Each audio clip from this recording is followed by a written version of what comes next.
Hello again, hockey fans. Are you ready to brave the wild? With me, your host, Paladino Joey, or Joey Awijan. Brave the Wild is available on all of your favorite podcasting apps. I thank each and every one of you, once and always, for downloading and listening to this show. And, of course, we are also a part of the Hockey Podcast Network. Really appreciate you guys. Dylan and Kyle coming in out of Vancouver, British Columbia. Really appreciate you. It's a wonderful pleasure to be back on board with you once again today. The Minnesota Wild continue to roll and are in first place. And it's an unbelievable feeling. Best record in the NHL. Knock on wood. I'm not doing that again like I did all those years ago. Was it 2011?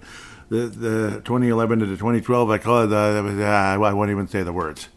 And then what happened? So, no, this team has a heck of a lot more talent than that team. That was kind of like a sugar high, kind of sort of, with a new coach named Mike Yeo.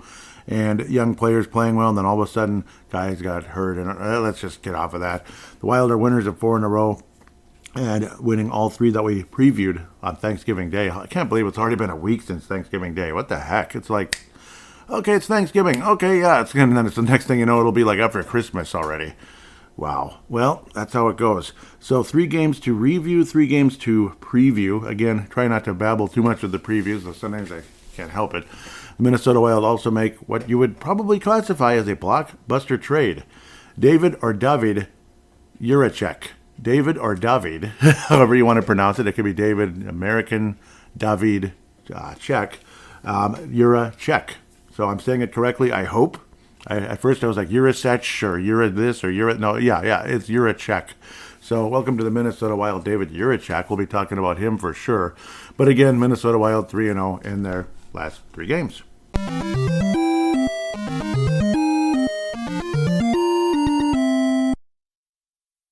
Well, I had to do that da-da-da-da-da-da-da-da. You know what I mean? Like, good job, good news, blah, blah, blah. So, yes, things looking absolutely, well, wonderful. Low-scoring games, but the Wild winning them all. So, getting the job done. 1-0, that was the Buffalo game that we already talked about. 3-2, 3-2, 3-2. Every game was close. Every game you went through some scary moments, but the Wild won them all. Upcoming Anaheim, Los Angeles, and we will be playing the Utah Hockey Club for the first time. Since, we'll be playing them for the first time in a regular season game. Obviously, it's formerly the Phoenix Coyotes, formerly the Winnipeg Jets, the 1.0. So, yes, they are the Sacramento Kings of hockey. Sacramento Kings moved like 4 times, I think, in the NBA. Crazy. What did they start off as? I'm going to make, I believe it was Rochester, then Cincinnati, or was it Cincinnati and then Rochester, New York. I wish it was Minnesota, but, and then to Kansas City, and then to Sacramento, and they almost moved to Seattle years ago. That would be the Sacramento Kings in the NBA. Hockey, the other one I think is Kansas City Scouts, Colorado Rockies, and the New Jersey Devils. They moved quite a bit. A couple times anyway. Kansas City Scouts. Kind of a cool name, and then of course you could tell they were the Rockies. There I go again. Sorry, down another rabbit hole. So, bits and pieces to talk about. Should we just jump right into the Jiricek conversation? There I go again. So let's just jump into it right now, because I don't want to babble too much about games necessarily. So on November the 30th, the Wild acquired defenseman David Jiricek. And a 5th-round pick. From the 2025 NHL draft from the Columbus Blue Jackets. And the Wild also did not trade away Freddie Gaudreau. So, yeah, we'll move on from that. But, yes, Daemon Hunt. So, the guy that I kept saying, get him in the damn NHL. Get him in the NHL. Oh, there's too many guys in the way. But get him in anyway. Figure out something. Okay, fine. He's traded. Okay, well, let's see how he does in Columbus. Good player, potentially good prospect, but obviously not one of the quote-unquote elite prospects in the Minnesota Wild system. It's not like we're giving up Zeev Buium or anything, but I think he's a good player. So I'm a little bit sad about that. Jiricek, well, we'll get to him in a second. So Daemon Hunt is obviously the warm body in the trade. The rest of the way, it adds up here. 1st-round pick in the 2025 NHL draft, which is top 5 protected. I think we're okay with our current standing. I would think so. So that pick is probably moving right away, and then we can move on. 3rd and 4th-round picks in the 2026 draft, so it's not in the same draft, which would be ridiculous. It's like, okay, why don't you just give them half of our draft, for Pete's sake? And this one kind of annoys me a teeny bit. A 2nd-round pick in 27? Jeez. what are we trading for? Who are we trading for here? I mean, Paul Coffey? My God. So that's what kind of annoyed me, the amount of picks. It's like, okay, but at least it's 2 years from now. But again, it'll be like, all right, here we go, second round. Oh, yeah, okay. Well, hopefully we're not ruining the day. Hopefully we're like dancing on clouds, because a lot of our trades have been pretty good for the most part. Obviously, this Brock Faber guy that we traded away Kevin Fiala for, yeah, he's not just a top four defenseman. You know, he's just a solid guy. No, he's pretty damn good. So now we might have, depending on how Jiricek turns out. God, I'm never going to get it right. Jiricek turns out. We might have at least 3 really high-end defensemen. 6th overall pick in the draft years ago. Yeah, that'd be great. Yeah, I had to do that. So let's get to, we'll look at Daemon Hunt for a second, of course. Again, how many NHL games is that? That would be 21 NHL games, I believe. Yes, 21 NHL games, 5 assists. 21 NHL games, 5 assists. He had 29 points in 51 AHL games last year. Definitely a giant step forward and clearly looked like an NHL caliber player. And, you know, he didn't look like somebody that was, you know, that didn't belong there, didn't deserve to be there. Okay, my math is way off. It's 13 games. What am I looking at? I was adding the 9 games in the AHL. 13 NHL games and 1 assist. He had 4 assists in the AHL this year in 9 games. Wow. Well, we're going to leave that right where it is, because I'm going to be honest with my... I apologize. But yeah, Daemon Hunt definitely looked like a guy who was right on the cusp, but we'll have to wait and see how he does with Columbus now. He was a 3rd-round pick, 65th overall in a pretty exciting 2020 NHL draft, the entry draft. I think he was the 2nd player the Wild took that year, if I remember correctly. But, yeah, 2020. Yeah, nope, he was the 3rd. He was the 4th guy. Okay, yeah, Huznadinov and Ryan O'Rourke, that's right. Merit Huznadinov still here. Well, we'll see how he turns out. Obviously, not a whole lot of production out of him so far this season. A little teeny bit. He's got 1 goal. That was last season. Ryan O'Rourke, struggling in Iowa. We'll get to him later. Daemon Hunt, 13 NHL games, and Pavel Novak is unfortunately no longer part of the system. So far, we have Marco Rossi and Merit Huznadinov in the NHL, and Ryan O'Rourke, who I'm not sure. I'm not sure what's going to happen with his future. So, I don't know. This might be this might be it. I don't know. But maybe we'll keep him in the system for a while and hope he kind of comes around. He's not that old or anything crazy. So, Jiricek. David Jiricek coming to Minnesota. We looked at him a bit last week as well, but apparently, yeah, he's got that dumb bomb to him, obviously meaning a powerful shot. He is from the Czech Republic, Klatovy. At the time I was like, David Jiricek, God, David Jiricek. It's like, I barely knew who he was, honestly, and it's because I believe where did we go in the 22 NHL draft? How high were we that year? Okay, Liam Ogren. Yeah, we were kind of concentrating in that area. A lot of times when you look at, like, say, when you're picking around 20-ish, like 24th, Danilo Urov, the Wild had a pretty good year. If I remember correctly, that was when we lost to St. Louis. Bull crap. A good season that didn't pan out at all in the playoffs. And then we traded up to get, we traded Kevin Fiala and wound up with Liam Ogren and Brock Faber, hello. And what took place there, obviously was significantly later in the draft, so I wasn't really paying attention to players after like the top 3 picks and such. So I'll be honest with you about that one. I didn't come in with a whole lot of knowledge on David Jiricek. So that's just I'm just being honest with you. Like some of those guys, it's like, I'm not going to kill myself, especially that time of year when I'm outside working and all that. I'm not going to kill myself researching certain players that, going into a draft like that when the odds of the Wild moving up that high were slim to none. And the fact, again, that we'd already made a trade and got an extra first-round pick. I didn't think we were going to move all the way up to 6th or something to get a David Jiricek. So just being honest with you on that one. So far, a bit of frustrations in Columbus for Mr. Jiricek, if I ever get it correct. a bit of frustrations, I'm sure. Obviously, again, and apologize if this mouse is a little bit loud. I'm getting a quieter one soon. This is it's a nice mouse. It just makes a little bit of noise. So does this other one that I got. Talk about loud. Listen to that one. This other brand new one that I got, it's louder than hell. Because my main one it's kind of, I don't know. It needs to be set aside, maybe as like a super backup type of thing, because it's kind of getting old and falling apart. So getting a super quiet one, or so they say. Because when you're doing podcasts, you don't want to hear clickety-click every 10 seconds. So conversations with Jiricek most likely will be with Iowa for a little bit, obviously to get things kind of going, honing his skills. 6'4", 204, a very large player. That's one of the main things you hear. Is a very powerful shot.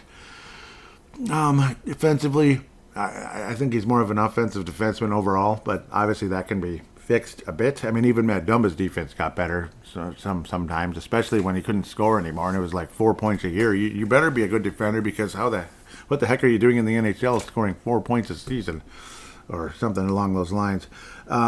Jiricek last year with the Cleveland Monsters, 23-24, minus 16 in only 29 games. So, I mean, Cleveland, I'm sure, well, they made the postseason. They played in 14 games. So, I mean, they weren't exactly a bad team. So, look at that. Though he had a really good postseason. So, that's impressive. In 29 games, Jiricek had 19 points, 7 goals, 12 assists. So, again, that powerful shot with the 7 goals. And, of course, that can also generate rebounds, which count as assists if someone scores. Again, Cleveland, 14 games in the postseason, 3 goals, 8 assists, 11 points in 14 playoff games. Okay, well, a guy that can perform in the postseason. That sounds pretty novel around here, doesn't it? So, yes, I can understand some excitement. He did have 1 NHL assist this past year. Finally, his first NHL point in 6 NHL games. Now that we're talking about the NHL, kind of, sort of, with the Columbus Blue Jackets under a certain guy named Dean Evason. That's right. And again, no Freddie Gaudreau going back to Columbus. But in a lot of ways, I can imagine the last thing they want is, you know what I mean? I don't know if you want the same named person right now at the moment because of all the, the sad news that took place in the summer. It probably has nothing to do with it, but maybe. David Jiricek, I don't know what I'm talking about sometimes. Just on Thanksgiving, turned 21 years of age. Happy belated birthday, David Jiricek. Just on Thanksgiving Day, 21 years of age. He was still a member of the Blue Jackets at the time. I believe it was Black Friday that this trade took place. So, or Saturday. It was Saturday on the 30th. So the last day of November, Jiricek is now a Minnesota Wild at 6'4". Minnesota Wild prospect officially. And in AHL, sometimes it's kind of like a college schedule. It's like weekends, a couple games in a row on the weekend, and then back to there's rarely weekday games in the AHL, at least for the Iowa Wild. I think it's kind of weird, but I guess that's how they operate. Nope, that was not his first NHL point. What's wrong with me? It's like I can't even look at this sometimes. 43 games last year with Columbus. He did have 1 goal and 9 assists, 10 total points. So, yes, I apologize. 11 NHL points in 53 games, 28 penalty minutes, so he mixes it up a little bit, I'm sure. It was a minus 16, like I said, for a pretty good Cleveland team last year. Was a minus 11 in 55 games with the Cleveland Monsters in 22-23. 6 goals, 32 assists, minus 11, like I said, 38 points in 55 games. So definitely an offensive defenseman. In Czech, obviously the number is very small. Definitely a bunch of penalty minutes, geez. In 21-22, that was when he was drafted. 29 games, 5 goals, 6 assists, 11 points in 29 games. Like I said, 49 penalty minutes. He was even there, and he was plus 13 the year before in 34 games for the Czech League. 9 points, 3 goals, 6 assists in 34 games played. So the common denominator here is that he actually does score some goals because of that powerful shot. But again, that can kind of generate rebounds. His overall game needs work, so they say. Obviously, and that may be some of the frustrations, like, okay, he looks good, but then, I don't know. That's kind of what was going on in Columbus. They were pretty conservative getting him going. So far, Daemon Hunt has not participated in a single game with Columbus or Cleveland either. So Jiricek and Hunt not participating in a professional game for either club at the moment, one way or another. That's kind of where we're at, but it's an interesting trade. Obviously, you're giving up a lot, but if Jiricek does pan out, that's 3 pretty high-end defensemen, and then you still have the veterans in Jonas Brodin, Jared Spurgeon, who turned 35 this past week, and then around the same time, again, Mr. Fleury turning, this is against the Blackhawks, turning 40. So we'll talk about the birthday boys a little bit there. It's an interesting trade. It's exciting to make a move and all that. It just, my goodness, it just kind of came up out of nowhere, but apparently they've been after Jiricek for a significant amount of time, and that the Wild were interested, but I had no way of really moving up that high without giving up the farm. You know, like you want a 6th overall pick in the draft, you're going to be giving up a lot. So that's kind of what took place there. But I do like the playoff performance. That's pretty cool, despite a minus 16 in only 29 games. Jeez, how does that even? I mean, gee, that's a bit rough. But again, 11 points in 14 playoff games. I like that. That's pretty impressive. I mean, that's pretty good. It's a defenseman here. This is not a center. This is not a right wing, left wing, whatever. He's not a forward, bottom line. He's not a top 6 forward. But, well, hopefully he is a top 4 defenseman, we could say. You know, at least a second pair. Top pair, I could imagine Faber and Bouillon up there. Definitely. It doesn't have to be those two together, though. You could have a very elite 2 pairs. You know, like, yeah, that's kind of like, in a lot of ways, the idea. You don't want to put just like top guys necessarily. It'll be great to have at least 4 defensemen that are really high end. Interestingly enough, the Minnesota Wild kind of had that situation before when Spurgeon was considered way up there. Pardon me. And then, of course, Brodin has alwa's been up there. Dumbo was once considered a pretty high-end guy. I mean, a 50-point season before the pectoral tear with Matthew Tkachuk, that type of deal. When Matt Tkachuk was just kind of yanking on the guy's shoulder, and they were kind of, you know, wrestling while standing, that kind of thing. That's kind of how hockey fights go sometimes. And it got to a point, it's like, yeah, the injury took place. I don't know, I'm kind of belaboring that topic. But, yeah, I mean, we had some promise there. Obviously, Faber kind of entered that spot and has fit so good, better than any defenseman we maybe have ever had. Yeah, it's obviously had Studer, whatever, God bless him, I suppose. So, yeah, we could have a wonderful future at the defenseman spot for many years with all these high-end players. Steve Bouillon, Brock Faber, Jiricek. You still, again, like I said, you still have Brodin. Spurgeon turned 35. Jake Middleton looks awesome. I mean, he looks wonderful. I love the goal against Vancouver and how that took place. We'll talk about that in a minute. I'll get going here.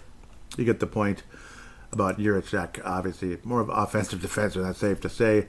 Birthday boy Spurgeon scores 2 goals against the Chicago Blackhawks on Black Friday, November the 29th, 2024, in a game that was closer than it should have been. I mean, the Wild trailed 2-0, but then Spurgeon or whatever you want to call him, and the Minnesota Wild score 3 goals in the second period, and then Fleury kind of puts the clamps down after Ryan Donato scores twice. Ryan Donato scores twice. Yeah. Well, you get the idea. 11 goals already for Ryan Donato. Pretty good season for the Chicago Blackhawks. Marco Rossi gets the Wild on the board right around the midpoint of the game, and then Spurgeon able to score twice, about 7 minutes apart. And Jared Spurgeon scored, Jared Spurgeon scored 17 seconds after Marco Rossi scored, so it was a tie game before the Blackhawks knew what the heck just happened. Obviously a very nice play. Marcus Johansson getting the puck to Marco Rossi, who was able to kind of direct and score, and good for him. Kirill Kaprizov with the second assist. Boldy and X assisting on Spurgeon's first goal, and Ek and Foligno. Jiricek getting much-needed points in this game. Multi-point game for him, as obviously he's been struggling with a broken nose and such. Multi-assist game for Jiricek. Multi-goal game for our friend Jared Spurgeon. What a wonderful birthday for him. You gotta like that. Birthday boy getting the job done at the end of the day. Yes, November 29th, Edmonton, Canada. Edmonton, Canada. Well, Alberta, Canada. Yeah, 1989. Yep. So, gosh, a lot of us feel old when you look at it. It seems like yesterday somebody born in 1989. That's a baby, you know. He's like maybe 6 years old. Oh, he's 12 years old. No, he's 35. Wow. 35. Ain't that the darndest thing ever? Yes, it is. But happy birthday, Marc-Andre Fleury as well, 40 years of age, 40, and stopped everything coming his way the remainder of the game. after Ryan Donato scores twice. You know what I mean? That's kind of weird. Yeah, he scores twice. 5 minutes into the second, or almost 6 minutes into the second period. What the heck? But very nice win for Minnesota, remaining in first place in the Central Division. That's right, the Central. This is around that time when we started to become a first place rather than second place team. A Nashville game that was, I don't know, closer than it should have been. Closer than, they're kind of like the Vikings. And I think a lot of people have been comparing the two teams that came into the season. You thought, they're probably not a playoff team. Probably not. Or if they are, okay, make the playoffs, and then it's like just in and out. It's like goodbye. At this point, if the Wild lose in the first round, it's like, I mean, come on, man. It's got to stop. Pure nonsense if they lose in the first round at this point with this record. Best record in the league. And you feel for Andrew Brunette over there. Expectations up on the moon. But you got to be honest, a lot of these guys are older. Ryan O'Reilly's old. Philip Forsberg's getting up there. Gustav Nyquist is well into his mid-30s. Steven Stamkos has had better days. He's way up there. Jonathan Marchessault is an absolute winner, but he's getting older too. He was on Vegas in 2017-18. I mean, that's years ago, right? So Brady Shea, Minnesota Gopher, no points, but he had 3 shots on goal. Roman Josi with 2 assists in the game. Ryan O'Reilly is a classic Wild killer. He always has been, always will be, with St. Louis and even all the way back to Buffalo. He's been all over the place, unfortunately, but he's had his moments.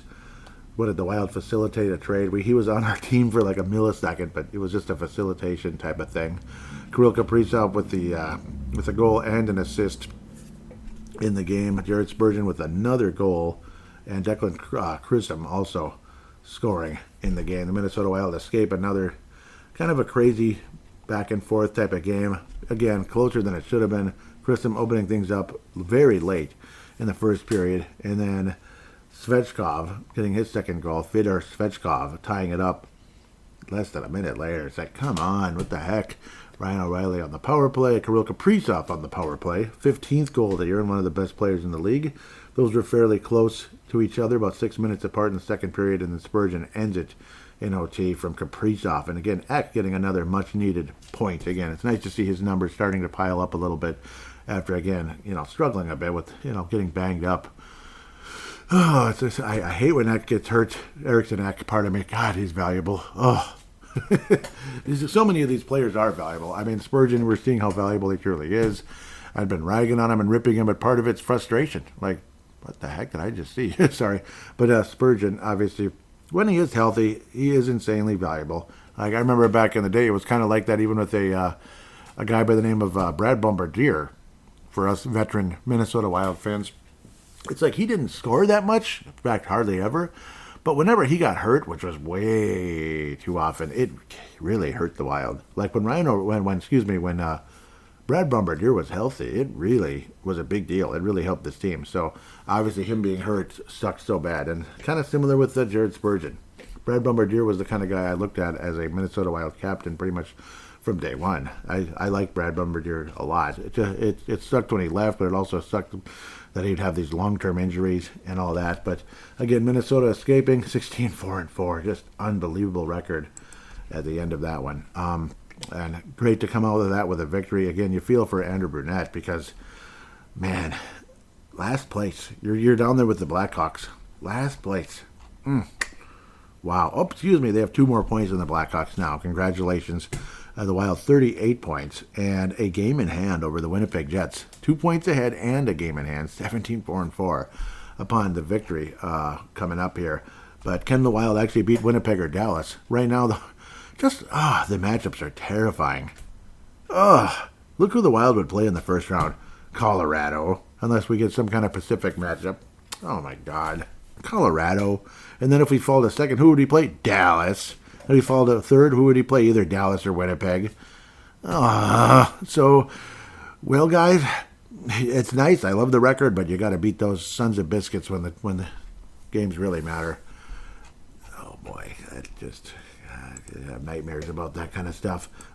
Pacific Division team right here, Vancouver Canucks. As we ring in the month of December, the final month of the year, December 3rd, Tuesday, another extremely close game.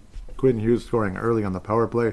conversations back and forth. Oh, can we stop Quinn Hughes? Well, apparently not. He scored pretty early in the game, midway through the first, and of all people, Frederick Goudreau for Marcus Foligno. Two guys you don't think about too much, but but they've been playing very well, to be fair. They've been playing very well. Yes, I'm saying nice things about Marcus Foligno. Yeah, well, Brock Faber with his 11th assist as well, getting the puck there, and we appreciate that. Jake DeBrusk with his 12th goal of the season. Susie getting his 4th assist with Elias Pettersson, a very well thought of stud with the Vancouver Canucks. Unassisted goal by Jake Middleton as the puck. He was able to keep the zone early in the third period. I love this play. It was wonderful. The Wild were battling. They were in the Vancouver zone. The puck came out. Jake Middleton keeps the zone, puts the puck on net and scores. And that was just a really nice play, the way he was able to keep the zone and then release his shot for his 5th goal of the season. He's earning his money. Jake Middleton, again, like I bitched and moaned about that contract extension being over $4 million for Jake Middleton. I'm going to keep repeating myself, but still, that's a lot. And then he's been insanely productive. Jake Middleton, he's on pace for over 40 points. He's up there with Brock Faber, and well done, young man. Well done, middle-aged hockey player. Not middle-aged like old person like me, but middle-aged for a NHL player, right in the middle, kind of upper 20s in his prime. So I guess we get prime Jake Middleton, and he sure as heck is showing it. Scary plays taking place in OT. This one got down to the wire.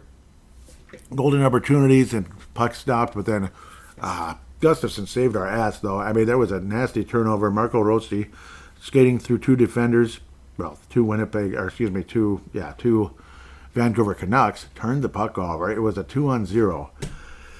And Gustafsson made the save like it was nothing. It's just, okay, yep, I made the save. Next thing you know, Rossi has the puck again. Kaprizov's anticipating, waiting for it, getting ready, getting in the right position. The puck came. Rossi with the puck came from Rossi.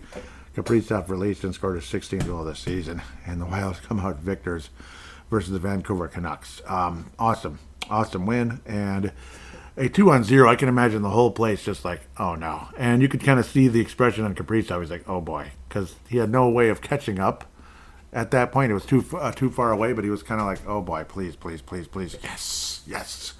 Thank you, Gustafsson. Gustafsson literally saved the day there. And see, it's situations like that. Remember Devin Dubnyk, as good as he was, maybe not 99, but about 75% chance that puck probably goes in. Because that's just how it was. That big save you needed so badly. You need that save, and it just wasn't there. The Wild lose in overtime. But in this case, no, Gustafsson having a fantastic season. And he didn't make some of those saves last year. Obviously, terrible general season for Gustafsson. He was the biggest disappointment. Where so far this year, you could argue he's the biggest surprise, if it's not Goudreau or something. But we'll go with Gustafsson for today. And then the team MVP, no doubt about it, with his 16th goal of the season. And Rosie with his 13th assist. Not bad. It was a nice play. And the Wild 3-0 this past week. Absolutely loved it. I better get going. The Mike Modano Award winner for this episode is going to be Mr. It's definitely going to be. It's going to be Jared Spurgeon. What a great week! What a great week for Jared Spurgeon. Multi-goal game versus the Blackhawks. So basically 2 game winners because he put the Wild up 3-2. Hello, that's a game-winning goal. And then it just didn't happen right there on the spot, but it ends up being the game winner. And then of course the overtime winner versus the Nashville Predators. So Jared Spurgeon bringing home his first Mike Modano Award in quite a while, as he did win them in the past. The James Shepherd Memorial, I'm not really upset at anyone right now. Even Yakov Trenin had a pretty good week, to be honest. He did. He didn't really provide much in the box score, but he had a pretty good week, generally speaking. I'm not mad at really anyone at the moment. Maybe just lack of production from Merit Huznadinov, I guess. I'll kind of give a gentle one there. Lack of production and losing face-offs a little bit. He hasn't been that bad. Just we're not seeing it, though. Huznadinov, come on, Merritt. I'm going to motivate you now, okay? Just like when I ripped on the Timberwolves so bad last week. Now they're just tearing people apart. A close, low-scoring win, kind of like the Wild, versus the Clippers on, was it Friday? It was either Friday, Saturday. And then, my goodness, then they tear the Lakers to shreds with Anthony Davis.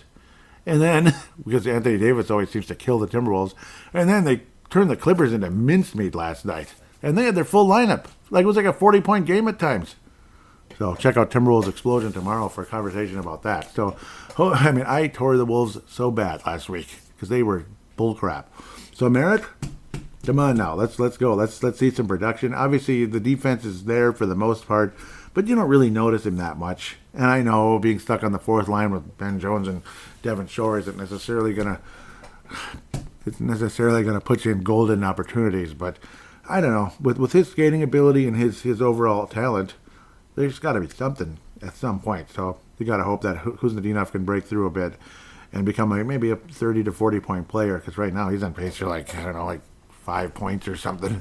So it's nothing to brag about there. It's kind of frightening, actually, when you think about it.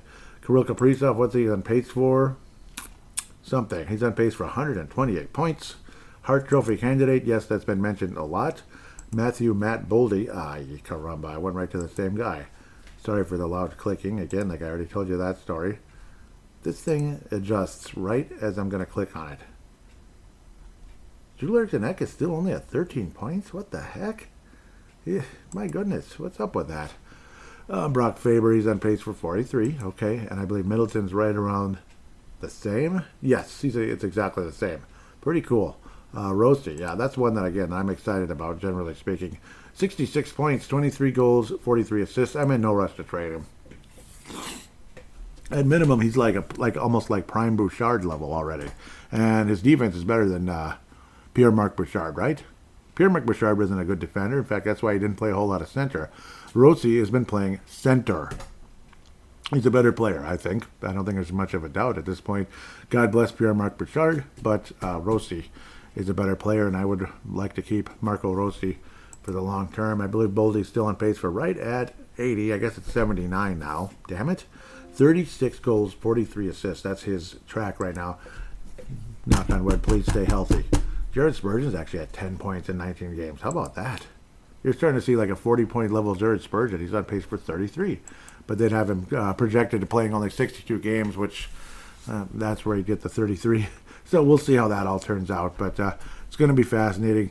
One final note, apparently Lauko and Jiricek know each other a bit, Jake Lauko.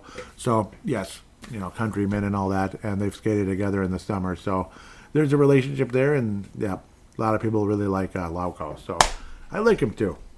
Though. He hasn't been as visible lately, but we'll see what happens. He's on pace for 14 points in 72 games. All right, I've babbled enough about that. Now we will take a quick break and then come back, preview, look at the prospects and such, and we'll also hear from our sponsors coming up.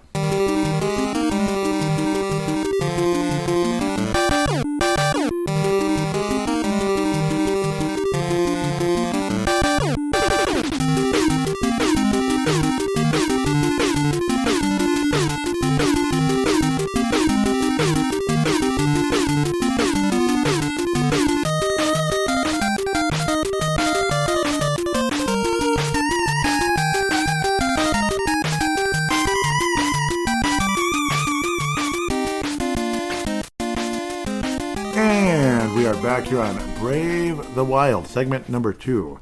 Like I said, looking at the future here, the future games and the future prospects and such. Obviously talking about Jiricek a million times. I'm never sorry. And as Chuck Woolery would say, God rest his soul, very recently passed away. 2-2, right back at you. Oh, man, I love that man. It's too bad. So, unfortunately, again, got into his 80s and all that, obviously, and people don't live forever, but I don't know. We didn't get to see him much anymore, unfortunately. I love that guy. 2-2, right back at you. As we go to break. I wanted to say that, a shout out. I should have said it. Maybe I'll say it right at the end of this segment to kind of shout out to him for maybe forever. So he's awesome. But let's get to our sponsor here in DraftKings. Really appreciate them in so many ways. The 24-25 NHL season still has that new car smell, and thankfully the Wild are a huge part of that. And the action is heating up at DraftKings Sportsbook, an official sports betting partner of the National Hockey League. It's super easy for first-timers to get started at DraftKings Sportsbook. Try betting on something simple like picking a team to win. And if you're new to DraftKings, listen up. New customers bet $5 to get $150 in bonus bets if your bet wins. Let's look at some NFL games coming up and look at the spread and money line and such. Detroit Lions hosting the Green Bay Packers. That's not important at all.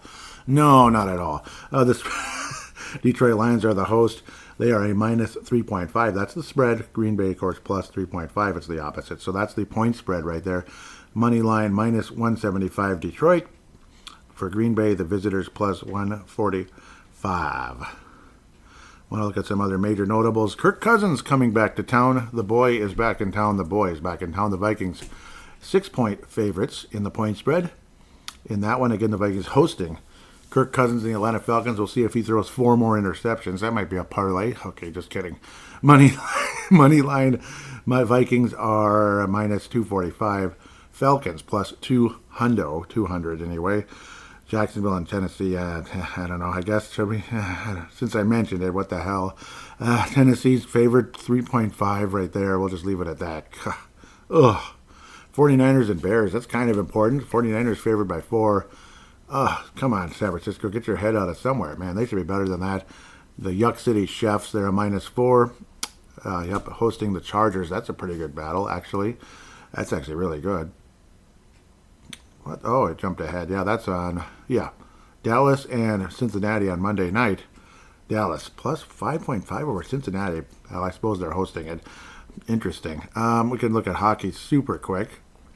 Oops, I'm pressing the wrong thing here, and I apologize. Again, this is in the app, and it's a wonderful app. Highly recommended, like I've said 1,000 times. For tonight's games, Buffalo Sabres hosting the Jets. This is I want to go with the money line. Yep, the money line. Sabres hosting the Jets plus 114. The Cubs, obviously, Sabres are struggling. The Jets minus 135. Go Buffalo there.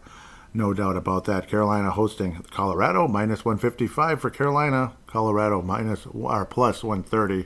Definitely rooting for Carolina there for obvious reasons. Calgary Flames and St. Louis, classic kind of matchup there. Calgary's the host, minus 130. St. Louis, the visitor, plus 110. Last one, Edmonton Oilers, the host, minus 278. All of a sudden, people are really excited about them. Hosting the Columbus Blue Jackets. We'll see if Daemon Hunt plays, but I doubt it. Plus 225. So there's your takes there, the upcoming bets. So we will continue from here. Download the DraftKings Sportsbook app now and use code THPN. That's code THPN for new customers to get $150 in bonus bets if your bet wins when you bet just $5. Only on DraftKings. The crown is yours. Gambling problem? Call 1-800-GAMBLER. In New York, call 8778-HOPE-NY or text HOPE-NY, which is 467-369. In Connecticut, help is available for problem gambling. Call 888-789-7777 or visit ccpg.org or org. Please play responsibly. On behalf of Boot Hill Casino and Resort in Kansas, 21 plus age and eligibility varies by jurisdiction. Void in Ontario. Bet must win to receive reward.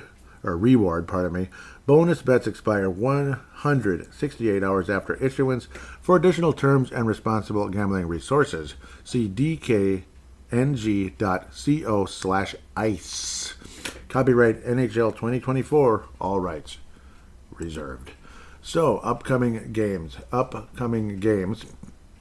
If humanly possible. Nope, it's not possible. Yes, it is possible.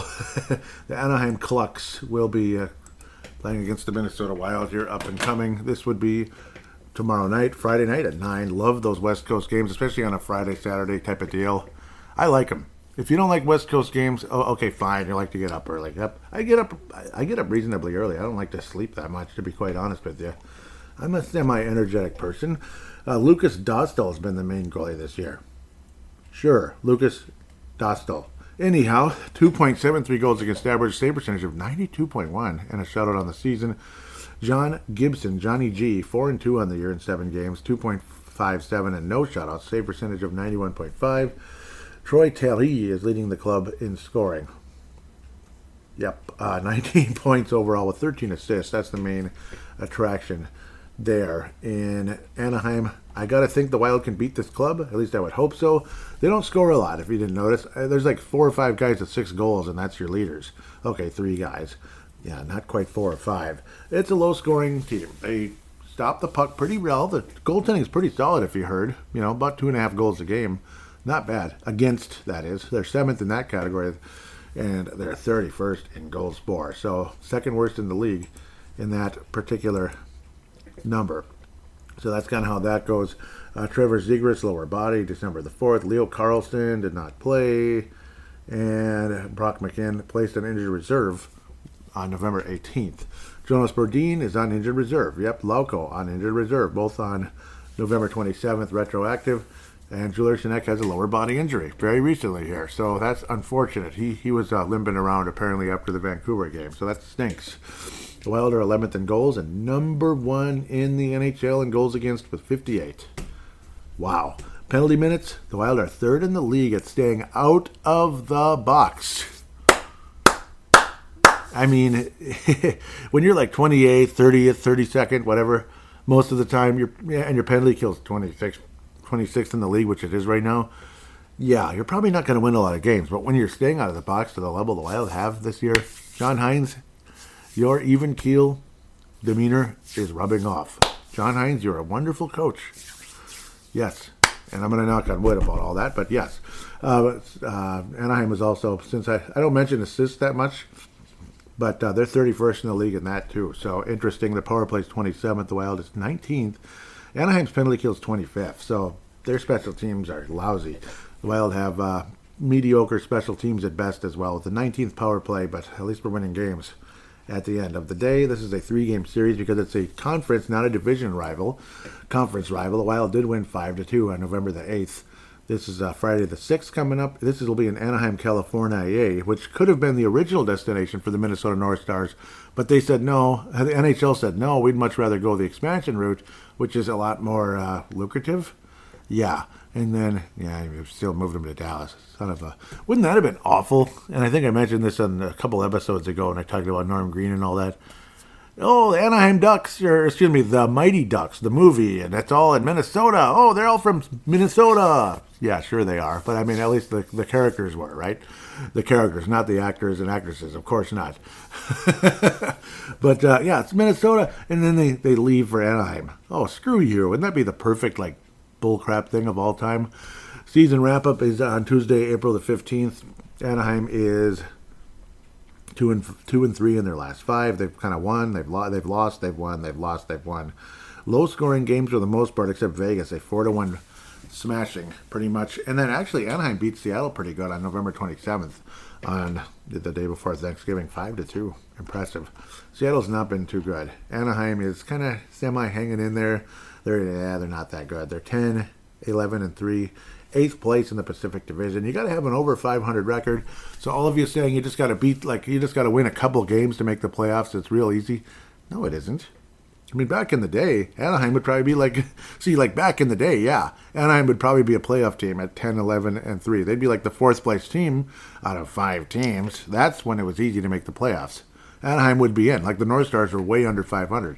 The Wild right now would be the 89 Calgary Flames, for Pete's sake. They were the best team in the league and they won the cup, period. And that's pretty much what happened. The Wild will be staying in the greater Los Angeles area and playing the Los Angeles Kings, who have 2 cups and 3 finals appearances. Good for them. The Kings crushed the Wild a few days before the Anaheim game. It was a similar trip. Tuesday, November the 5th. Actually, no, this was in Minnesota. What the hell am I saying? But 5, but whatever. We're still playing similar teams. 5-1. Probably our worst loss of the year. Kings just walloped the Wild in that one. Walloped us. Saturday, December the 7th. It is a back-to-back in the LA area, so you'll be seeing Fleury. I would say Fleury should go up against Anaheim. Yeah. 40-year-old goalie. Yeah. I put him against Anaheim. I think the Kings are more dangerous. There's no doubt about that. What are they now again? 15-8-3 in their second place behind the Vegas Golden Knights. That's a great rivalry, by the way. Kings and Knights. I love it. Sounds like chess. No. Yes, it does. Monday, March 17th. We call that St. Patrick's Day. I think the Wild will be wearing green. Yeah, they will. The Kings have won 4 in a row after getting trounced by the San Jose Sharks. 7-2. And wow. They fell in the tank, man. They got mangled. 7-2? Wow. Since then, they have been outstanding. 4-1, 2-1, 2-1 win over Anaheim. That's kind of close. 5-2 over Ottawa, and a 3-2 win over the Dallas Stars. A couple of home games there, and then another one with the Minnesota Wild coming up. Wild have also won 4 in a row. I didn't say anything about the Anaheim game. The Wild win 3-1. Most likely guy to score in that one, we'll go with Marco Rossi is going to score in that game. Marco Rossi. The LA Kings game is going to be a tough one, so the Wild will have won 5 in a row. Oh boy, I don't like this matchup, but at the same time, I mean, the Wild got to beat them sometimes. We got to beat them sometimes, and their goaltending isn't all that exciting, is it? I don't know. I mean, even obviously Cam is gone from there. David Jiricek is having a pretty good year. To be fair, Darcy Kemper's back with the Kings. Remember, that was the first team he went to after leaving Minnesota, and he had some great success against them when he was with Minnesota, him being Darcy Kemper. Rittich, 10-6, 2.45 goals against average, no shutouts. His save percentage is 89?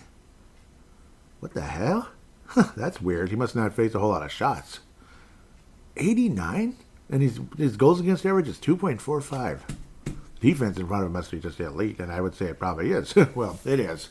Yeah. Kevin Fiala in 25 games, 9 goals, 7 assists, 16 points. Anze Kopitar, future Hall of Famer, in 26 games, 30 points. 30 points. 8 goals, 22 assists. Adrian Kempe, 12 goals, 12 assists, 24 points. And Alex Lefebvre, 11 goals, 9 assists, 20 points in 26 games. Guys are staying healthy in Los Angeles. Quinton Byfield, the former number 2 overall pick, with 3 goals, 8 assists in 11 games. He's a -1 in 26. Not bad. Alex Turco, yeah, he's been kind of around a bit. 2 goals, 6 assists, 8 points. Yep. Nothing to get too excited about there. Obviously, the main guy to talk about in terms of former Wild players or anything, well, there's 2 of them, Kemper and Kevin Fiala. Kevin Fiala's not having that great of a year, and he's a -6, too. -6. Not too good. I don't want to pick a loss, but I mean, I don't know. If you want to be realistic, sometimes you have to. LA has got 13th in goals, 5th in goals against. Yeah, man. But you got to beat them at some. You got to beat them at some point if you're going to be serious, especially if you're the best record in the league. 25th power play, 19th penalty kill, 24th penalty minutes, so on and so forth. The Wild, I want to say a win. I really do. I don't know. The Kings are tough. They're a very tough matchup, and they have that Gretzky era look in their logo. I don't know. Is that good or bad? I don't know. It's okay. I don't know. I don't know whether to hate the Kings or hate the Kings. I don't know. Cool look, though. They definitely look cool. And it's a nice roster. The Kings win. Yeah, I hate this. I hate this. 3-2. The Kings win 3-2. Most likely guy to score for Minnesota is going to be Brock Faber, scoring against his former club. Brock Faber. And I think wouldn't be surprised if Kevin Fiala scored against his former club as well. It just feels like it. Utah. Well, I don't think the Wild are going to go on any kind of losing streak. The Wild will head to Utah. The Delta Center sounds like where the Jazz play, because it is. Tuesday, December the 10th, a few days off, and all of that. Maverick Lamoureux, yeah, that sounds about right. 4 to 6 weeks upper body injury as of the end of November there. Connor Ingram, former, obviously, I'm thinking about the Phoenix Coyotes right away, or Arizona Coyotes, isn't close to returning to the lineup as of April the 20th. Interesting. Sean Durzi, that's, successful shoulder surgery and will miss 4 to 6 months, so we will not be seeing Sean Durzi. Nick Schmaltz, former Blackhawk, and he's been on, Arizona/Utah now for quite a while. This is the first time ever now that they are the Utah Hockey Club. Hopefully next year they'll have a new name. Hopefully we'll hear about some kind of logo and jerseys even during the season, and they won't wear them until or maybe we won't find out till the draft. Who knows? The first of 4 games, Tuesday, December 10th. We'll play them again on Friday, December 20th. Thursday, January 23rd. Those are both in Minnesota. This was in Utah. And we'll wrap up the season series at the end of February, Thursday, the 27th, in Utah. So, cool. Utah is 23rd in goals, 13 in goals against, 24th in the power play, 23rd in the penalty kill. That's just funny. And they're one of the worst teams in the league about staying out of the box, 31st. Whew. So take advantage of that. and a 23rd place penalty kill. So the team you can probably beat. I like the sky blue look, and it goes well with the black. It kind of fits Yeti. It kind of does. I wouldn't be surprised if that is the name. Maybe they'll keep the color scheme, or it'll be completely different. But I'm guessing the color scheme stays. That's my guess. It's cool. I like the sky blue look. I think it's nice, and I think it fits Yeti pretty well. But and it kind of has a snowy, mountainy vibe. So thumbs up. They are 10, 11, and 4, just like Anaheim, 6th place in our division. Karel, gosh, these names don't get any easier to pronounce. Connor Ingram's the goalie, isn't he? Yeah, but he's been, didn't they say he's not close to returning? So there's that, unfortunately. Karel Vemelka, 2.38 goals against average, that's pretty good. 917 save percentage, and a single shutout for Jackson Stauber. Jackson Stauber with the only shutout of the season for Utah. Nick Schmaltz is having a damn good season, actually. 17 assists, that's pretty good. Pretty good season for defenseman, for Schmaltz anyway. He's got 20 points, 3 goals. Dylan Gunther with 10 goals to lead the club with 11 assists, also 21 points. And Clayton Keller with 7 goals, 15 assists to be the overall leading scorer, former Minnesota Wild prospect. Jack McBain with 8 goals, not bad in 25 games, 3 assists only. You got to rack up the assists and you'll get the numbers up. Big enforcer guy, obviously massive dude, 39 penalty minutes. Second on the team behind Lamoureux, who was hurt, and he only played 15 games too. So Ian Cole, former Wild, so he's on them. He's been everywhere. 1 goal, 6 assists, 7 points. He'll be a good guy for Immaculate Grid, considering he's been all over the place. So think about Utah / Arizona / Winnipeg, and there's Ian Cole with Carolina, Minnesota. I believe he was with Tampa, right? He's all over the place. Nick Bukestad, the Bugle, in 17 games, because he's always hurt. But when he plays, he's not bad. Didn't he get a hat trick against us or something last year? It was ridiculous. God. 4 goals, 4 assists, 8 points in 17 games. The Wild will beat the Utah Hockey Club. Final score along the likes of 2-1. It's going to be low scoring. 2-1 game. Minnesota beats the Utah Hockey Club at the end of the day. 2-1 game, maybe 2-0. I think let's go 2-1. They score a little bit. They're not that bad. Well, 23rd. And they're pretty good in good goals against, like I said. But the most likely guy to score against the Utah Hockey Club is going to be Matt Boldy. Matt Boldy I think he's been semi-quiet lately.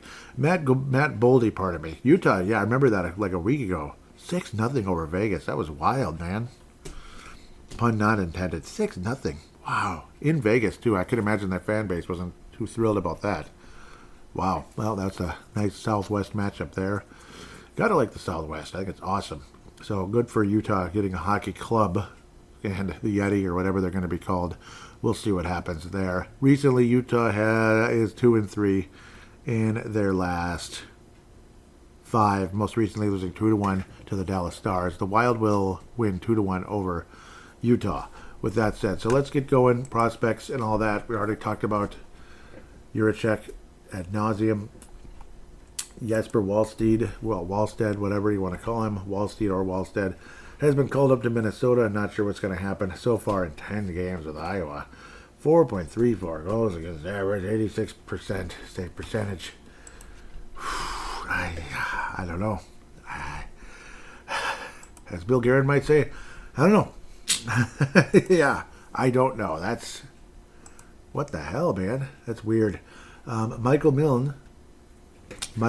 Milne, as they call him, is the leading scorer of active players with Iowa. The other players, Ben Jones and Travis Boyd, are with Minnesota, along with Devin Shore. 10 points in 14 games, 4 goals, 6 assists. Hunter Haidt with 9 points. He's still here, as of course is Rossi and others. So, we'll hear about that from Derek Velska coming up. Spacek, again, another Czech player. Czech person anyway. He wasn't born in Czech, but his father, of course, who played for the Columbus Blue Jackets not all that long ago. 2 goals, 7 assists, 9 points for Iowa, half a point a game, and he's a -4. Not bad. Again, so he is indeed the leading scoring defenseman for Iowa. Liam Ogren has been pretty productive for the most part. He did have a hat trick there a few weeks ago. 8 games, of course, because half the time he's been making popcorn. Or, well, up with Minnesota and not scoring, otherwise making popcorn, if you know what that is, of course, when you're in the press box. Yeah, well, yeah, it sucks. So that's why he's only had 8 games. Thankfully, it's not injury-related. He's a -3. But 6 points in 8 games. Sammy Walker, I feel bad. 25 games, Edina native. 15 games, 5 points. But he's a +3.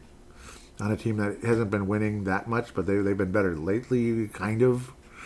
Carson Lambo's 21 years of age, Winnipeg, Manitoba. I'd almost have rather included him in that trade, but that's probably not what Columbus wanted. Well, we're giving you like 15 draft picks. Come on, man. But then watch Carson Lambo's turn into the next Brock Faber. He wears number 7, by the way. 16 games, 3 assists, but he's even. So again, that's at least something to look at. So maybe it's not always about points necessarily. The fact that he's even is pretty good. Ryan O'Rourke, this is worse. 16 games, 2 points, and -6. Simply worse. It's worse. That's all you can say about that. Jack Pert, 6 games, -4. Okay. Come on, Jack. Dang it. And, of course, unfortunately, been banged up. Dylan Ferguson has definitely helped the Iowa Wild head back in the right direction. 3-1, 2.71 goals against average. He's pretty good for the most part. Will Zmolek, related to Doug Zmolek, 1 goal in 2 games. Rochester, Minnesota.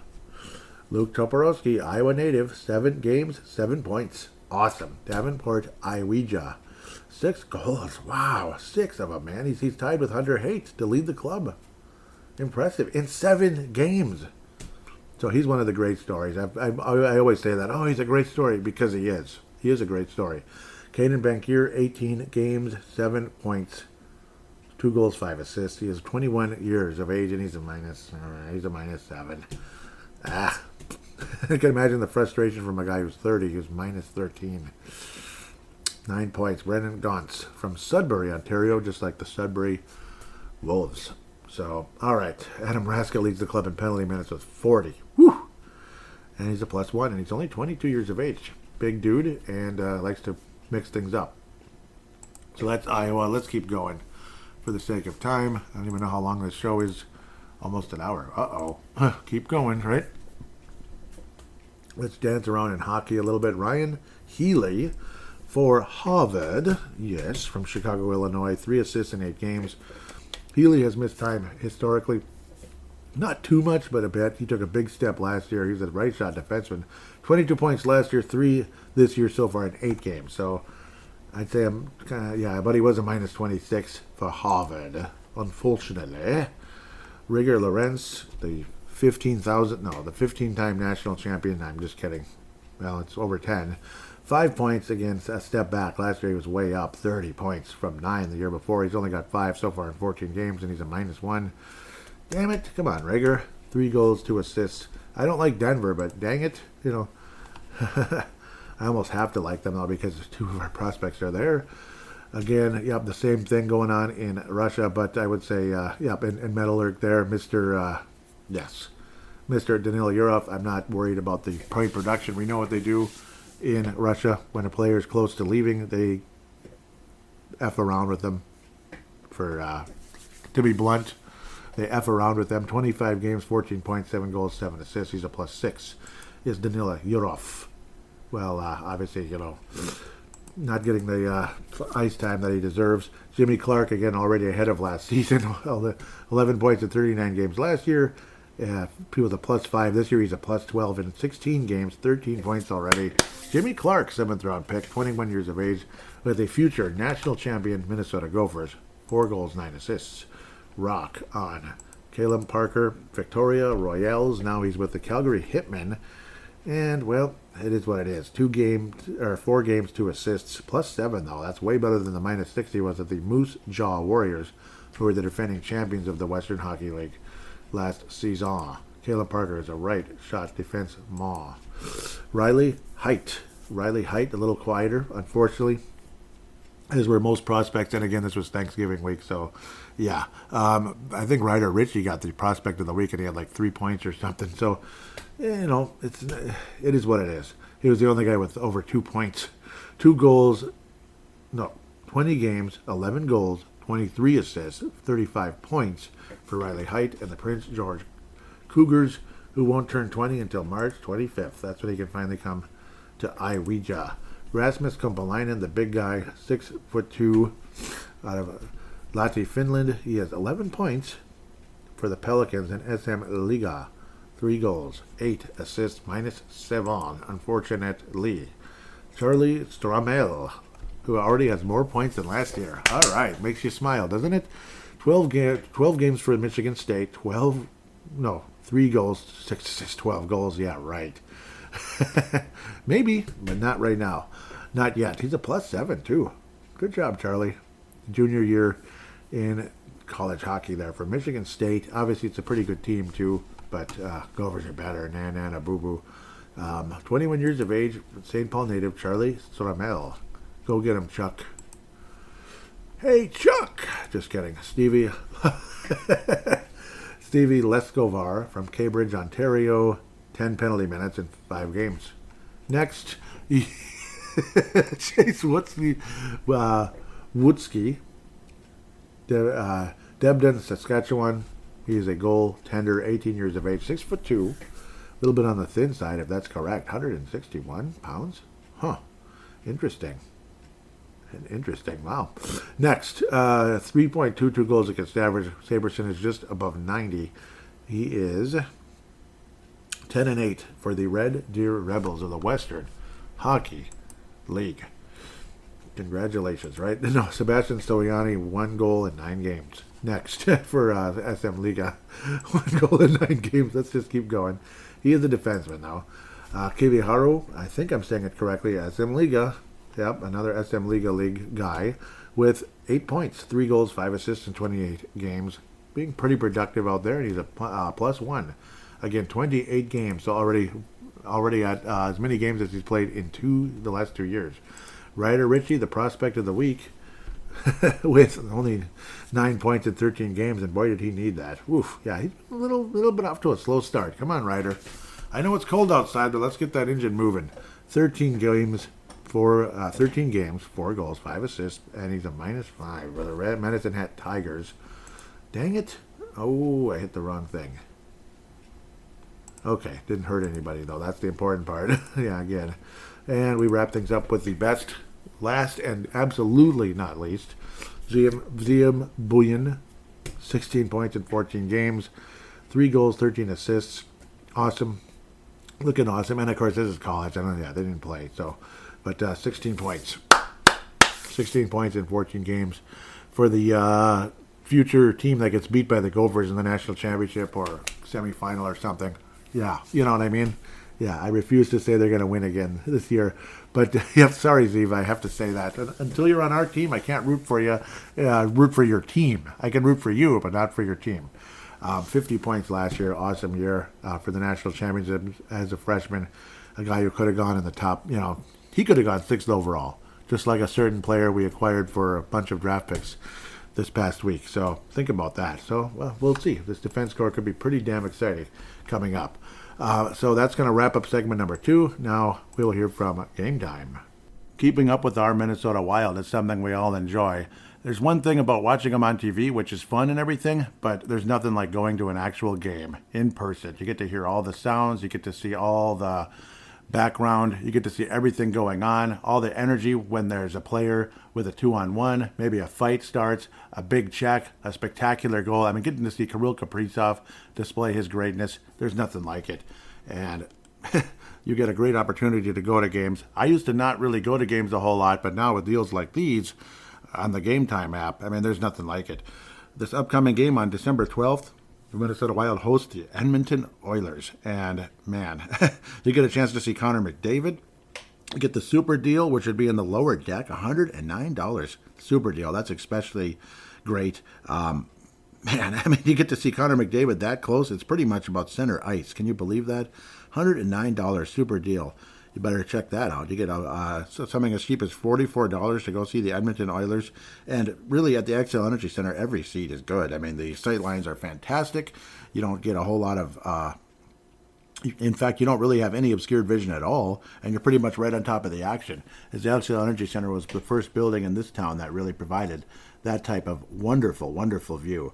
And with the Game Time app, you're going to come way ahead doing that. And especially if you get to see Connor McDavid, Leon Draisaitl, and the Edmonton Oilers. It's pretty exciting. Heck, they're the team I picked to win the Stanley Cup. So that's pretty much where I'm heading at the end of the day. My favorite app features overall on this. I mean, you can go all over the place. The fact that you can look all over the place at all the different possible deals. You have the super deal, you have the amazing deal, all the different categories. There's several amazing deals. $63, row one of 216. Not bad at all. Not bad at all. Amazing deals, great deals. It's so cool. All the different categories. I think that's fantastic. One way or another, you're going to be happy. You're going to be satisfied with your opportunities with the Game Time app at the end of the day. So I mean, you gotta love it. I mean, curated deals to make it easier to find the best price on game seats.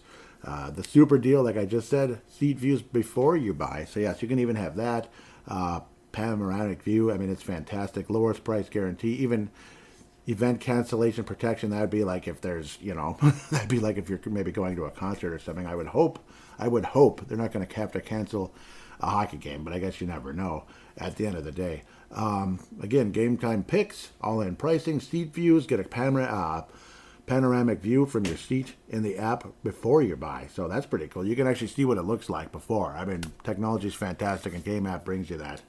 Game Time, pardon me. Lowest price guarantee, or Game Time will credit you 110% of the difference. Game Time ticket coverage. Your purchase is covered with the most flexible customer service policy in the ticketing industry. Take the guesswork out of buying tickets with Game Time Picks. Download the Game Time app, create an account, and use code THPN. That would be like the Hockey Podcast Network for $20 off your first purchase. So yes, even cheaper. What a deal. Terms apply. Again, create an account and redeem code THPN for $20 off. Download Game Time today. What time is it? Game time.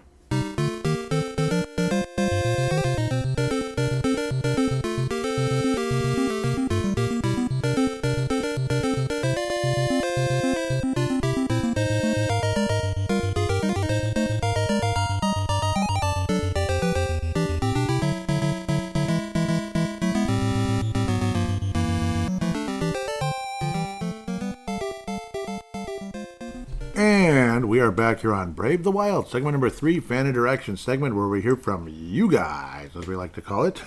It sounds like a guy by the name of Glenn Mason years ago used to coach the Gophers. We'll open up with a poll that Derek Velska put out there, at Crease and Assist, which is also the Crease Assist podcast as well. And he's been known for writing and all that good stuff. So what are your thoughts? Because you figure it's about the trade. Why didn't I do this? Yeah, good question. Actually, I need to do more polls. I do. What are your thoughts on Minnesota Wild trade of defenseman Daemon Hunt, a first rounder in 2025, second round in 27, fourth round pick for D-man David Jiricek, sixth overall in 22, and a fifth round pick coming back. Of course, good deal or not? Yes, good for both teams. It's okay. Lots of picks, though. No, he gave up too much, and no clues, too soon to tell. Well, it actually went kind of in that order. Yes, good for both teams, 40.7. It's okay. Lots of picks, though. I actually chose that, 37.3, because I'm skeptical. It is a lot of picks. But we'll see. For third place, no clue, too soon to tell. That came in third at 11.9. No, we gave up too much, 10.2%. So, and that's out of a decent amount of votes, too. So, okay. Yeah, I was posting, it seems very expensive, hashtag BTW, yeah. They gave up a lot of picks, though, yeah, see, you know what I mean? Derek responds, it doesn't seem as expensive if you expect the Minnesota Wild will do well. I'd like to believe that. The first round pick becomes a pretty light pick.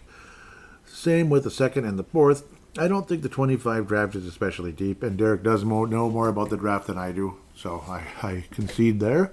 So you figure you can make more with the former 6th overall pick than one in the 20s. Yep, I'm nodding in approval. So, yeah, I think so, yeah. I have no real argument on that one. Nope, definitely no argument. Continue, yeah, this is where we This is actually the really positive side. Plus, he didn't give up Rossi, Buyam, Yurov, etc., or any other high-profile prospect to make the deal. How long would Daemon would have had to wait for his turn? I think the price seems reasonable without mortgaging the future. That is true. Yeah, I mean, it's like, see, that made me feel better. It's like at first, my God, that's like, how many damn picks do they need? But then it's like, you know what? Yeah, you still have Rossi. So if you plan on trading him, which I hope they don't, that chip is still there for something. Buyam, that would really suck if we traded him. Like, what are you doing? Yurov, obviously, yeah, great potential, and so on and so forth. So, yeah, because Hunt was kind of stuck. I was saying it definitely makes me feel better and was thinking the same about Hunt. I can only imagine he was getting frustrated as hell. It felt like it was just never going to happen. I don't like the amount of draft picks, but I suppose if they're lower, then it's okay.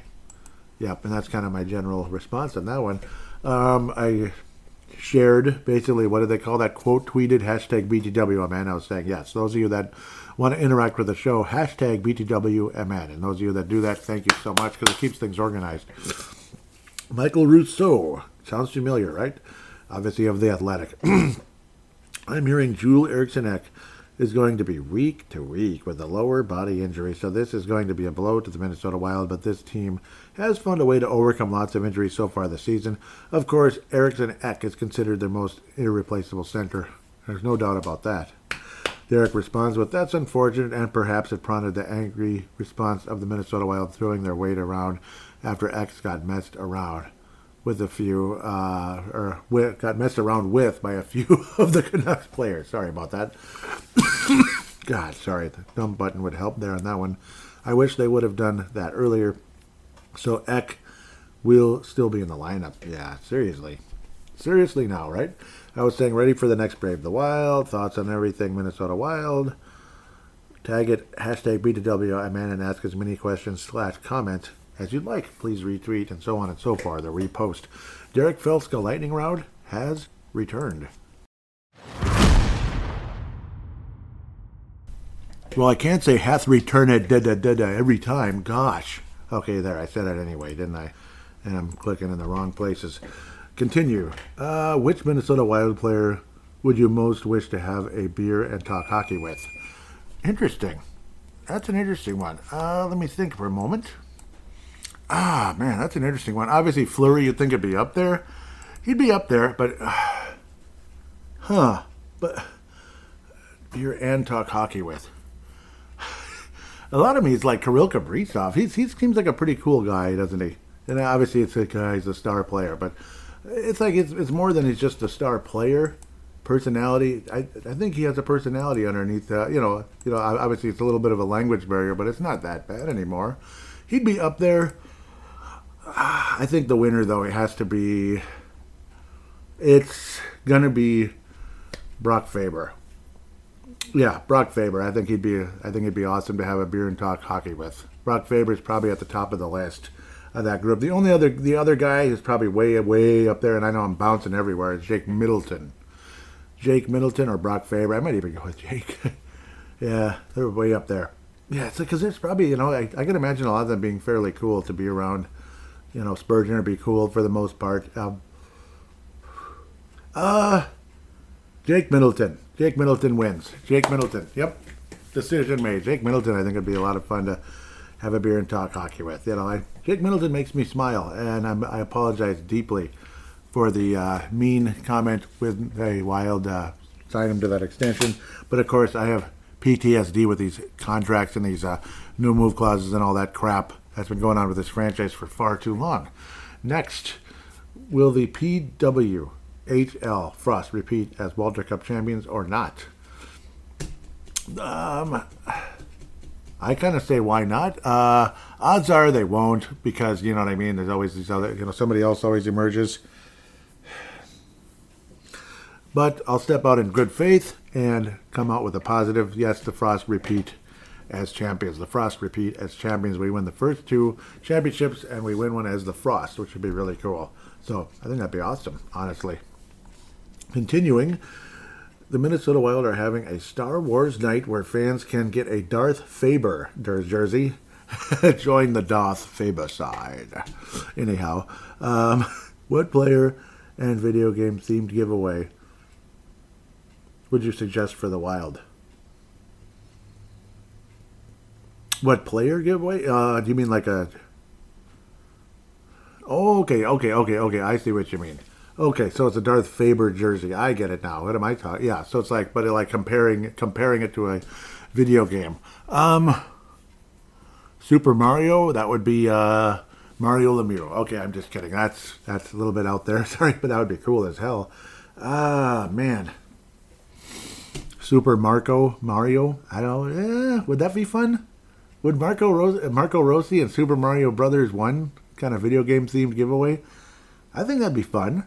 Why not? Marco Rossi and Super Mario Brothers. Super Mario Brothers. I'm working on that review right now. It's actually almost done for a video game flashback. So I think that's perfect. Super Mario Brothers, the original Super Mario Brothers, and it'd be like Super Marco. It just came right away. There, that one. It just click. It just sounds cool. I think that'd be awesome. It'd be like a mushroom, like the jersey would have a mushroom in the front. That'd be the crest would be the mushroom. Wouldn't that be cool? Next, Jim Montgomery lost his job, but that would be the Boston, right? Coach going to St. Louis. Yep. Jim Montgomery lost his job, but was then quickly rehired by the St. Louis Blues, causing Drew Bannister to lose his job. Who is the next NHL coach to get the axe? I don't want to say. I really don't want to say because could it be the last place Nashville Predators coach? I really don't want to say that because I love Andrew Brunette, man. He's the coolest guy ever, but they're in last place, and they shouldn't be in last place, Though I think the general manager should feel more heat. At the end of the day, I think it'd be only fair if the general manager takes the heat more than Andrew Brunette. God, I'm never going to get this out of my system, whatever the heck is going on. But I'm not even sick. It's just, I don't know, kind of like certain other clubs. Anyhow, so I'm kind of leaning that way, and I don't want to. I do not want to lean that way. Yeah, Nashville is, gosh, they're in awful shape. They're in the second last place in the whole conference. They lead the Chicago Crap Hawks, which we could call them. They're a minus 22, which is worst in the Western Conference and second worst in the NHL. I don't want to do it, man. I just don't. Edmonton would be in the playoffs now. That's good. They're back, got their heads out of somewhere. I don't think the Colorado coach is in huge trouble, but I guess you never know. I think it's Andrew Brunette. Yeah, they've lost 5 in a row. I think it's Andrew Brunette. It's like he just got there, but I think it's Andrew Brunette. Yep, I do, and that's I hate saying it. Is the Minnesota Wild's success sustainable? That's my fault. So far, yes. I think it is. So far, yes, I think it is. Yep, that was Derek again. Jay Bushy wrapping things up. I've asked previously, but I'm still very concerned about the PK. What needs to happen to make it a top 10 PK? Oh boy. Man. I don't know. I mean, it's a combination of the coaching, the personnel, better puck control. Because obviously, turnovers and such can cost you, and all of that. Yeah, better puck control. Obviously, the goaltending improved. Goaltending, your best. I believe this is a saying out there. Your best penalty killer is your goaltender. Obviously, if he can stop the puck, well, it's not a penalty. It's not a power play. So the goaltending improved, yet it's still pretty crappy. We've stayed out of the box, which helps because then you're not wearing out the penalty kill. Like the same guys on the ice way too much, with a disadvantage, which is not easy. So I don't know. It's probably possibly some different personnel. Obviously improving on the face-offs and such. I think Kuznatov's been disappointing. Kuznetov taking a step forward would be a piece. Obviously, certain defensemen, I don't know, just kind of better focus, winning the face-offs, and possibly some change in personnel if it comes to it. But a team this successful, I don't feel too bad at the moment, even though it is kind of scary because that can cost you, especially against Dallas and Winnipeg, which terrifies the crap out of me. Colorado still scares me, even though they're kind of hanging around the outside looking in. But I'm scared to death of the Colorado Avalanche, possibly facing them in the first round or something. That might be who we'd play. In fact, then again, that's not necessarily who the Wild would play right now if the postseason was ready to go. The Wild are considered number one. We might be playing Edmonton? I think. Oh, yeah. Yeah, because there's more Pacific teams in the... so we could be facing off against the Edmonton Oilers in the first round, which right now I think we could beat them. Right now, today, though, I think the Wild beat the Oilers in the series. Later in the season, though, things are primed up. For Edmonton, they get their heads out of somewhere, and, they're not a -2 on the season. The Wild are a +20. Could be a very dangerous matchup, I think, for Minnesota. Los Angeles and Dallas, that's a good one in the middle there. Whew. I mean, that could be a conference final team right there, possibly. But obviously, you got Vegas and Winnipeg as well. Vancouver's dangerous. Even Calgary can give the Wild fits. I'm not all overconfident playing against Calgary, even though they've been, terrible in the postseason historically. Outside of 89 and 86, they've been massive disappointments for the most part in their playoff history. I suppose 81 they got to the conference final against the Minnesota North Stars, which is really cool. I always dreamed about a North Stars and Calgary conference final. Puts a smile on my face, and it actually did happen, but off of that now. It'd be interesting to have the Wild versus Calgary in a postseason series. Be the first time. That day might come. We used to be in the same division for a while, that Northwest, back in the day.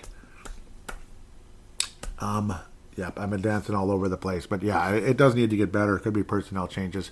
So, question for somebody out there, where are you? Now, Derek and Jay, I appreciate the living heck out of you guys. Keep doing what you're doing. I can't thank you enough.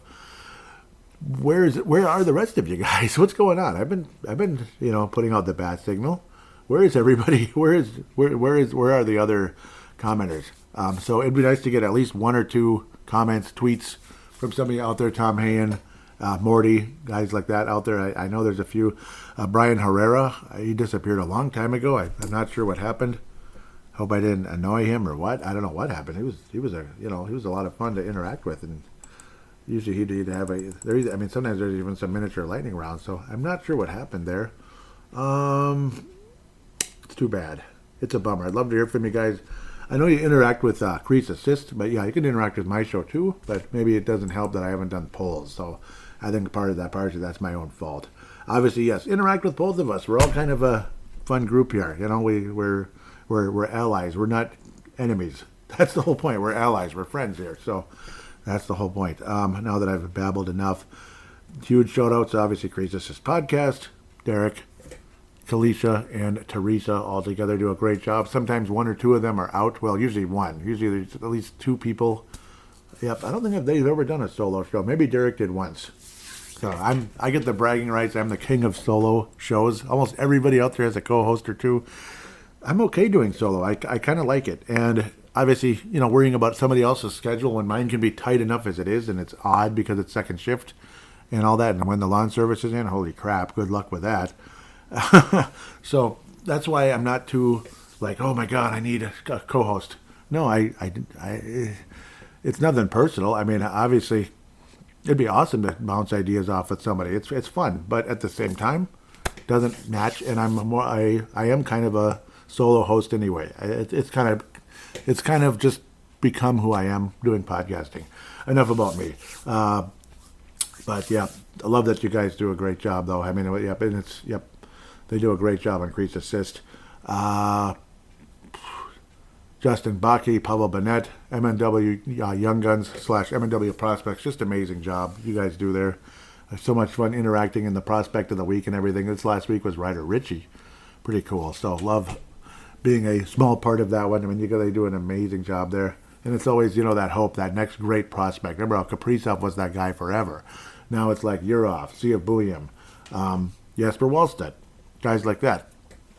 And hope, Hunter Haight, Riley Height, and future players coming around. And obviously, Jiricek, if I ever say it correctly. Jiricek.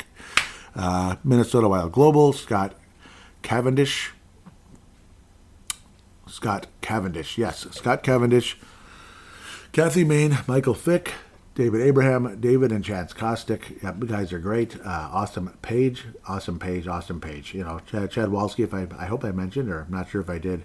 Pavel Bennett's on there as well. Justin Baki, I believe, posts on there, but mostly with MNW Young Guns.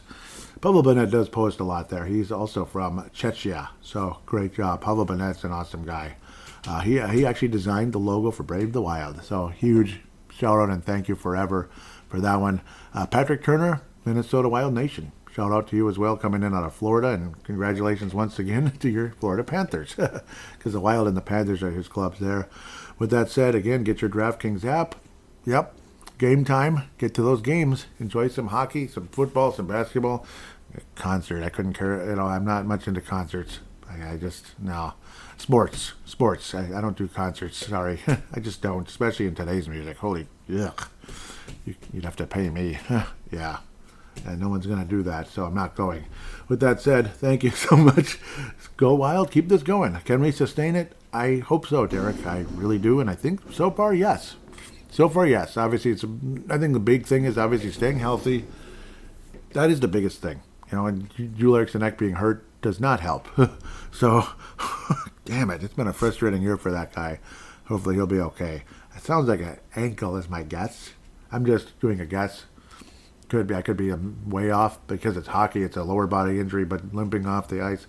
That's my guess. I mean, I've been wrong before. Like Derek was like one time when it was upper body, it's like, it's a finger. You know, they're like, oh, yes, that does make sense. Well, what was that? I forget who it was. Might have been Bukestad or something. So, yeah, that was a while back. Anyhow, enough of that.